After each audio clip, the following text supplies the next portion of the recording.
If you are a pediatric therapist, then one of your greatest assets is time.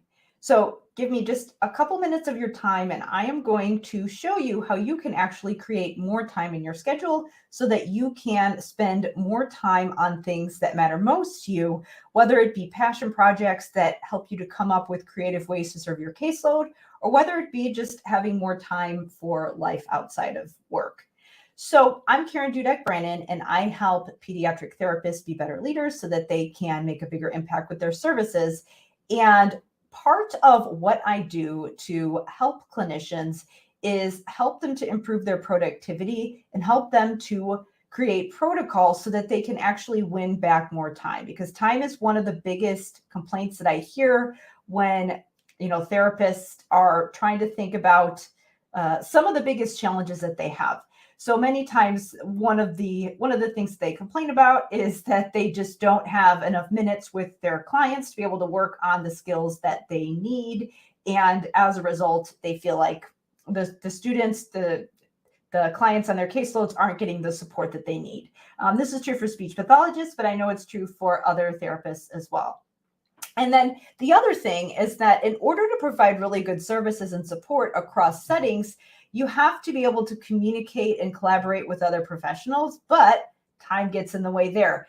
And so one of the biggest things that you can do as a clinician is figure out how to manage your own time so that you can free up more time and energy to focus on things that are going to help you to share your knowledge with some of those other people that you work with.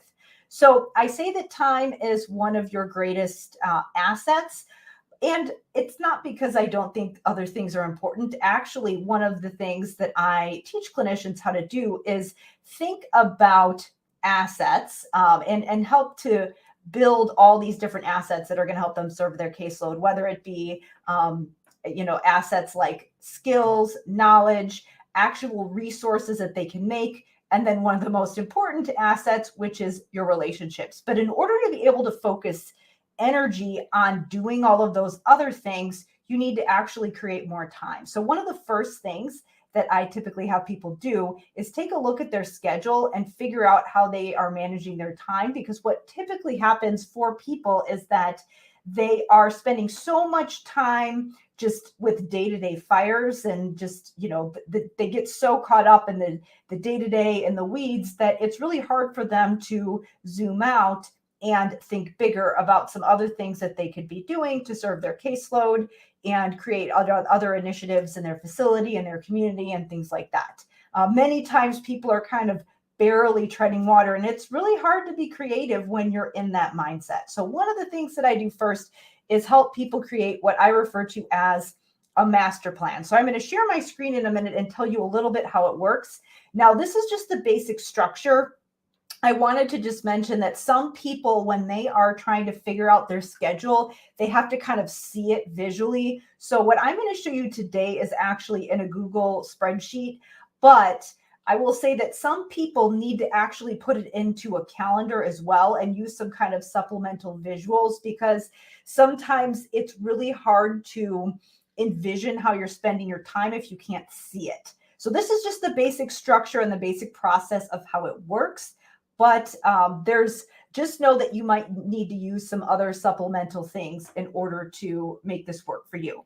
But just to give you kind of an example of how I've used this is the process that I used to complete a dissertation study during the time that I was getting my special ed doctorate, and I was also working full-time in the schools. So I had to do a lot of coordinating. I had to be really proactive with my time. And I also was doing an intervention study in the building that I was working in. So there was a lot of logistics and coordinating and all kinds of things. And in my doctoral program, actually, only 40% of people actually finished that dissertation. I really wanted to be in that 40%. So that was one way that I've used this. I've also used this to create additional initiatives in my building, to do some additional administrative projects when I was in the school systems. One way I used it was that I helped at the elementary level to redesign the way that extended school year eligibility worked for a certain group of kids. in my building for a time. I've also used this to experiment with different service delivery models and ways of designing my speech therapy schedule. I used it that way when I was in the school because that was something that I had to kind of coordinate the entire year. And then I've used it in other ways as well to, like, for example, now I'm a self-employed person and I'm working project to project. So I have to think about projects long term. I can't just be thinking about day-to-day fires because I have to create my schedule myself. So I show people how to use this if they are in a situation where they are employed and they want to start some kind of a side project, whether it be, maybe they are, they want to just do something differently, lead some kind of initiative within their facility where they work, whether they want to be on some kind of a committee, redesign some kind of an intervention protocol that involves a lot of coordinating with other people in their district, like some of the examples that I gave, or whether maybe they want to start some kind of a side hustle, a private practice. Maybe they're wanting to go back and get their doctorate and do a dissertation like what I was doing. So this is what I use to help people to manage their time. And it's way better than using traditional to-do lists, because when you think about a to-do list, often what you're doing is you're just thinking of the immediate time. But in order to know what you're doing in the immediate time right now, you have to start with the end in mind and work backwards. And so when you have some kind of a long-term project, yes, obviously you're going to have things that come up day to day that are going to impact your schedule. But at the same time, you have to figure out what that long-term goal is first and stick those things in before you do the other things. So let me just share my screen really quickly.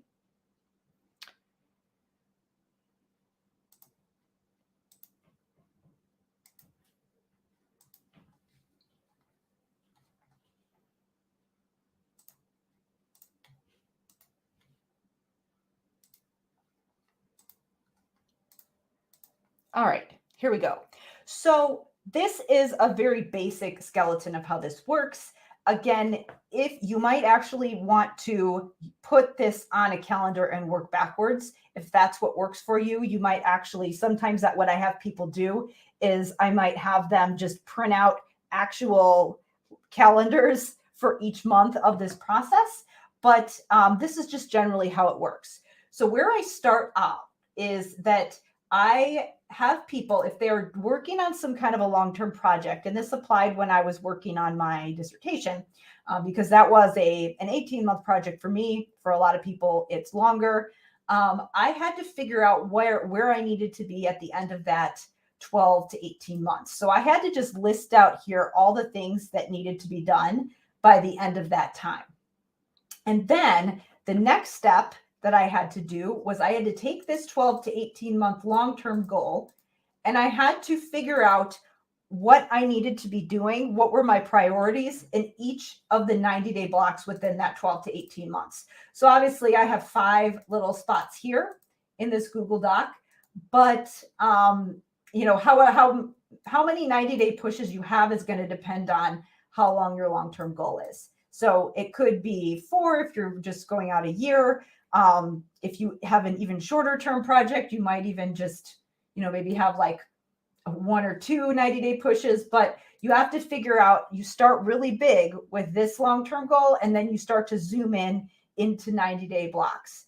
And then what I do from there, sometimes I add another layer in here, and I take the most current or most immediate 90-day push. So for example, the one that's going to happen now, and I might add an additional stage here and break that down, what you need to be doing month to month. And you're going to get more and more specific the more you zoom in, and you're going to get more specific the more immediate things are, because what's going to happen is that you're going to estimate what you need to get done in these 90-day blocks, but things are going to change. You're going to overestimate or underestimate things. Things are going to come up that you might not have thought of. So you want to make sure that you give yourself a decent amount of cushion, but you're going to start making that estimate. Then If I feel like I need to do an additional one right here where it's what I need to do month to month, I might do that as well. And this is where if I do need to print out a calendar, I'm going to be putting more and more on that calendar the closer that time is. So obviously, I might not be filling out my entire calendar for the month that's a year in advance, but I'm probably going to be doing it for the next couple months. Then once we've kind of mapped that out, I'm going to take that and I'm going to get really specific. So I'm going to look at the immediate month that I'm in. And for the next 2 weeks, I'm going to be really specific about what I'm going to do every single day of the next 2 weeks. So for example, I might even say like Monday, and I might actually put the date in here. And then I'm just going to make my to-do list for Monday and then Tuesday. And I'm going to do that for the next 2 weeks. And all of this is going to keep in mind what I came up with here. I'm going to put the long-term things on there first. And then I'm going to put my day-to-day routines that I have to do. And then any other little errands and fires and things can get added after that. Now, what sometimes happens is that, yes, within the next 2 weeks, 2 weeks out, you may or may not know exactly what you need to do, but you want to fill it out.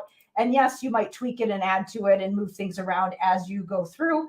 But I like to get really, really specific for the next 2 weeks. So what that does, and usually what I do is maybe just one day a week. Maybe it's on Sunday, maybe it's on Friday for the following week. I'm going to sit down and fill this out. So that way, when I get to work on Monday, I don't have to sit there for, 30 minutes trying to figure out what I need to do. I can just get to work right away. And it saves a ton of time and energy. What we're doing here is creating a system to minimize the energy it takes to figure out what you have to do. The more decisions you leave to be made, the more things that you leave just out in the open and kind of open-ended, the more decisions you're going to have to make. And that's going to cause some friction. And then it's going to be really tempting to just, do things that aren't very productive, scroll your phone, check your email, whatever it is that you do when you get to work and you're not quite sure where to start. So you want to minimize that time as much as possible. And you want to create the system up front. And so why I call this an asset, when you get really good at this process, what this is going to do is that it's going to take some work up front to do. But when you get this protocol and this system down, you've now built a habit, which is an asset to you so that you can get more done. So it's an asset that actually helps you win back more time and be more productive. And what you're going to find is that when you start to prioritize those long-term things, all those other things that are taking your time and attention, you're just going to find a way to fit them in. But if you do it the other way around and those things are taking up your time and you haven't put the thoughts together to figure out what your long-term goal is, a lot of times that's going to get put on the back burner. And I see that a lot with therapists who are, they're kind of in a career transition. They're wondering, do I want to stay where I currently am? I like my job. I like my kids, but I feel like I could be doing more. Or maybe they see some things where they like some parts of their job, but then other parts are frustrating and they're trying to figure out what the next step is. But, day to day, you get caught up in the weeds and it's hard to think about devoting the time and energy to those things. And it's hard to imagine even having time for those things. So using this process, this is what I have used time and time again to be able to have, when I was in the schools, have a full-time caseload and be able to explore some of those other things. That was when I was I was getting my doctorate.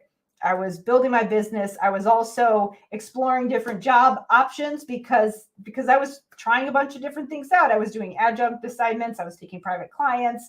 I was trying some work on the side in other settings. And so if you want to explore and you feel like you don't have a lot of time to do it, this is one way you can really streamline your schedule so you can start exploring some of those options. Or if you have a pretty good idea of what you do want to do, you can use this for that as well. So that is my that is my master planning process in a nutshell. So I'm actually going to be sharing more about this master planning process in my program that I'm launching in September, which is designed to help clinicians be better leaders so they can make a bigger impact on their caseloads. And we're going to be addressing all kinds of things, including how you can think bigger about service delivery design, how you can build relationships and leverage so that you can have an impact on the way that services are delivered in your facility, in your community, and also so that you can create protocols like this that help you to be more productive. Productivity is going to be one of the primary pillars for success as you think of yourself as a clinical leader. So that program is going to be opening up in September. If you are interested in joining, then definitely get on the waiting list now. You can get on the waiting list for the School of Clinical Leadership by going to drkarendudek-brannan.com/leadership. Again, that's drkarendudek-brannan.com